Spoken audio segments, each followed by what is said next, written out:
So good day everyone. So welcome to our discussion about Introduction to Network Applications.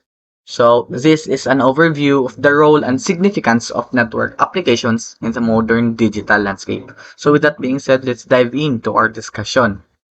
So first one is understanding the interface. This one will be introduced to us by Miss Hanilin.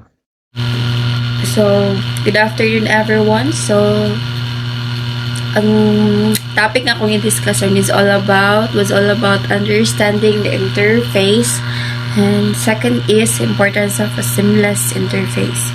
So, first, adahan sa natong discuss ang interface. So, there are three types of interface. So, first, user-friendly. Second is the visual appeal. Third is functional layout. So, gani nga types of interface, essential ni siya para sa pag-enhance sa tibok user experience para mapadali o mapasayon ang paggamit sa users sa imuhang website and application. So, first is the user-friendly.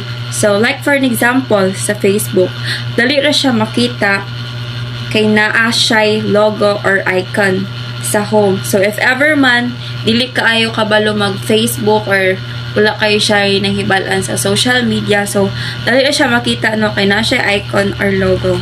And, dali na po gihapon siya makasabot kung naa siya icon nga makita dayon sa isa ka user. So, second is the visual appeal. So, kani siya is a design sa mga colors sa layout. Like for an example, sa Instagram, kay catchy man kayo yung color na siya pink, na siya white, ang iyang icon. So, ang color niya, and dali na po kayo siya ma-attract or dali na po kayo mga millennials ron na makagamit dayon og Instagram kay kung gusto kag private life, pwede po din mo magamit ang Instagram. So, third is ang functional layout. Ang example ani is ang Facebook. So, pag mag-post ka sa what's on your mind, di ba, naatay makita dara sa taas na what's on your mind sa newsfeed. So, maka-post dayon ka and dali ra kaayo makitaan kay naaman siya sa taas. And the good thing, pag maabot na ka sa pinakababa nga, sige ni mo scroll, is para dili na ka mahasol. So, ang technique ana is, imuha lang siyang pwede rin mo siya ma-refresh para mabalik na siya sa pinakataas or sa pinakasugod sa Facebook or sa newsfeed. So, ang kaning next is the seamless interface. So first is enhance user experience. So, it means dali ra siya gamiton sa user. So, kay dali ra man siya gamiton, so mas ma-increase ang productivity sa user. So, last is reduce friction. Gina-reduce niya ang obstacle or challenges sa user such as interruptions, parehas ng error, niya mo pop up ra siya kalit, niya sakit sa mata. So, mao ni siya ang purpose sa reduce friction. So challenges in network application interface design. So here are the three challenges of network application interface design. So the first one is the compatibility, second one security concerns, and the third one is the scalability. So first one is compatibility. So addressing interface functionality across diverse devices and platforms. So in this area, so dapat ang inyong gina-develop nga network application is accessible sa bisan asa nga devices, whether ang ginagamit sa user is phone, laptops, or desktop, or any other devices. Dapat ma-access siya, and of course dapat working po ang iyahang function. So mao na siya. And then sa security concerns, so integrating robust security features without compromising user experience. So dapat kani higpit ang yung security features. One of its example is ang Facebook, no? Kung maglagin mo sa other devices, mga isya og code para sa Gmail, And of course, dili na siya hago para sa users, no? With that, high ang security, and of course, wala po sila nakadisturbo sa users. Kaya since mga naman sila code sa imong Gmail, kung mag-access ka sa another nga device. Kung every time mag-login ka sa the same device, di na sila mga og kanang another nga code. Pero pag maggamit kag laing devices, mangayo siya, no? So still high ang security, but of course dili siya disturbo para sa mga users. So another one is the scalability. Designing interfaces that can adapt to evolving network demands and growth. So this is more on about the dynamic of your network application interface design. Dapat mo-evolve siya. And of course, as time passes, nagalahi po ang taste sa mga tao, nagalahi ang ilang demand. So, dapat ang mga network application nga design is maka-adapt sa ilahang mga needs and wants sa mga users. So, here are the best practices for interface development. So, there are 4 best practices. So, importante ni siya no nga importante ni siya nga present ni siya nga mga practices when developing an interface design. So, usability, collaborative design, innovative approach, and adaptability. So, here in the usability, ensuring interface are intuitive and easy to navigate for all users. So, dapat ang inyong interface design are intuitive, meaning masabtan ang iyang mga design, yung mga icons, and of course, easy siya to navigate. So, magkatagong example diri is parehaning sa Facebook na design nila. So, this sa Facebook na design, no, mailan na rin mo kung asa ka mo navigate kay na yung mga icons. Kani, diri as you can see na, ang purma sa icon is home, so ibalaan dyan na siya, mahibalaan dyan na to siya nga, para ni siya sa home. And of course, napod siya ka nang, kung makita na to sa ubos sa icon, napod mo gawas nga home, nga word. And then diri sa mga pages, kung mo navigate ka o na mugawas po ang mga pages nga ang ato ang gina-manage. And diri makita na to video ang icon ug napoy mugawas nga word nga video sa ubos. And once we click it, makita na to no diri to makita ang mga video. So mao na siyang example sa usability. And then diri sa collaborative design. So diri sa collaborative design, the benefits of teamwork and collective creativity in interface development.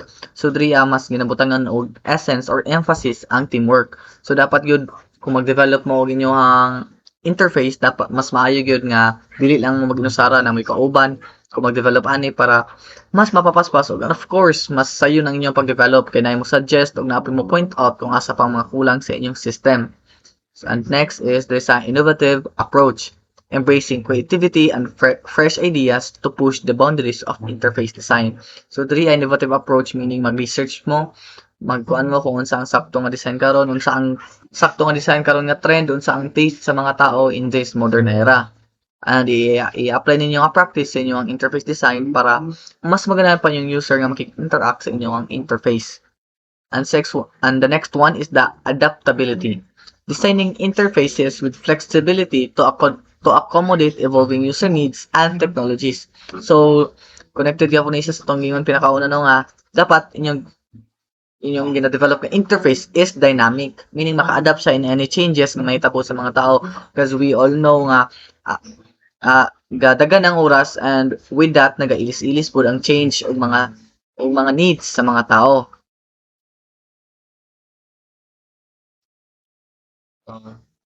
The next one is case studies of successful network application interfaces. So, this is successful network application interface according sa mga studies. So dapat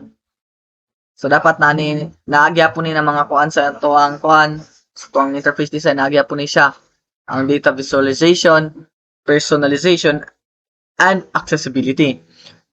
So diri sa data visualization, how effective data representation enhances user understanding and decision making. So diri sa data visualization, paririgapon sa example na ito sa Facebook, no nga dapat inyong mga gina-design is na siya purpose. For example, ato sa icon, no, na siya purpose lang, dili yung kaingon siya nga design, na siya purpose nga para makapa-enhance sa user understanding o decision making. Kita ng mga icon, makasabot din kung makita sa user icon dito sa home, masabtan na yun sa user, no, kaniya. Kuha ni siya, icon ni siya para sa home. gusto mo kumadto sa home, so mo na kung i-click no. So maka-enhance siya sa to ang user understanding and of course sa to ang decision making. The next one is personalization. Case studies highlighting the impact of personalized user experiences. So there's a personalization. Gihimo na to, gihimo na dapat ang network application is user center. So meaning ang ato ang user needs, ang ato ang priority ani para of course para mapaspas ang ilang productivity and also para mas easy ang ilang kuan og mas maganahan sila og interact sa to ang network application. And the third one is accessibility. Successful strategies in creating inclusive interfaces for all users. So meaning ang inclusive is accessible siya sa tanan. Wala meaning ang inclusive para sa tanan. So dapat in any devices, any platforms, ma-access ang inyong network application nga gina-develop. And the future trends in network application interface design. So this one will be discussed by Shakil Lamaran. Good morning, everyone. So there is a future trends and network application interface design. First one is augmented reality integration. Augmented reality integration, exploring how AR will be revolutionary user interact in networking application. Second is voice activated interface. Voice activated interface is anticipated rise of interactive and convent voice and control application interfaces. Third is enhanced data visualization. Enhanced data visualization is the evolution of data representation to provide more insightful and actionable information. So, kini na mga trends ang possible nga mag-turn kuhon kay in the present time nagsugod na ni og ka-popular. So since it's done, so here are the conclusion and key takeaways. So strategic alignment. Aligning interface design with overall network application objectives. So so dapat ang inyong mga design is of course naka-align sa inyong objectives sa inyong objectives in your platform. If your platform if your ang network application objective niyo is to inform people, so dapat ang inyong design is informative pud siya nga masabtan pud sa mga tao. And then there is a continuous innovation, embracing a culture of ongoing creativity and evolution in interface development. So meaning dili po masulod ang word nga dynamic. So dapat maka-adapt jud ka in any time no, as we all know nga nagalahi-lahi yun ang kuan sa tao, mas mo evolve pa ang ilang mga needs o ilang mga standards sa network application. So dapat makasabay ta nga kung mag-develop ta og network application. And then this one is the user-centric approach, placing the needs and preferences of users at the core of interface design strategies. So one of its example is kanang kutay sa mga games or any platforms no nga nagapangayo sila og suggestion sa mga user. Kung mga sila rating, kung pilang rating, kung makabantay mo, di ba? Na rating na 5 star hangtod 1 star to 5 star. And also nagapangayo po sila suggestion sa mga users on how to enhance their network application. So that's all for today. So thank you for listening and I hope you've learned something from us. Thank you and have a good day.